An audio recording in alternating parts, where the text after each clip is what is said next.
Благодат и мъдрост да ни се преумножава от Господа и благословен да бъде Бог Отец, Създателят на всичко, видимо и невидимо, което виждаме, защото Господ е Създател на целия свят и на всичко, в което ние можем да помиришем, да почувстваме, да опитаме, да пипнем и така нататък. Благославяме името Господне, благословен да бъде Бог Отец. Благодарим Ти, святи души, не на последно място и за Твоята мъдрост и любов към нас, за това, че ни даваш силата да имаме това разбиране към Твоето Слово, защото Ти правиш думите си разбираеме за Твоите деца. Благословен да бъде всеки един в името на Господ Исус. В Йоан 5, 44 стих искам да прочита нещо. Как може да вярвате вие, които търсите слава един от друг? Как можете да повярвате вие един от друг? Може да повярвате вие, които приемате слава един от друг, а не търсите славата, която е от единния Бог. Благословен да бъде Бог Отец. Цялата слава принадлежи на Царя на царете, достойният за почит и хвала. Харесва ли ти, когато някой те потупва по рамото?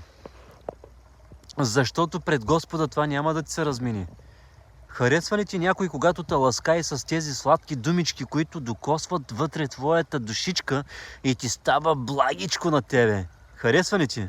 Защото когато се случва това със своя живот, един ден можеш да чуеш думите: еди си от мен, защото не те познавам, ти, който вършиш беззаконие. Ако тук на тази земя харесваш благата и харесваш потупването по рамото и харесваш някой да те ласкае, някой да ти прави така хубави неща и да ти е готино на тебе и да взимаш слава за себе си, а не за Господа, знай, че небето може да не те очаква. Небето може да не получиш почет от Господа и да бъдеш посрамен и да чуеш тези думи, които може да ти стане тегостно и да не ти харесват думите, в които ти да... Тук е момента да кажа, че много е важно, независимо дали успяваш, не успяваш, дали си благословен, дали не си благословен, дали имаш, нямаш, ти трябва да бъдеш благодарен, трябва да отдаваш цялата слава на Бога, защото славата е само за Него. Нито някой е достоен да приеме почет и слава, нито някой е достоен да се удостои с това, защото Исус Христос, който реши да даде живота си за откуп за мнозина, той е достойният и той заслужава почета и славата.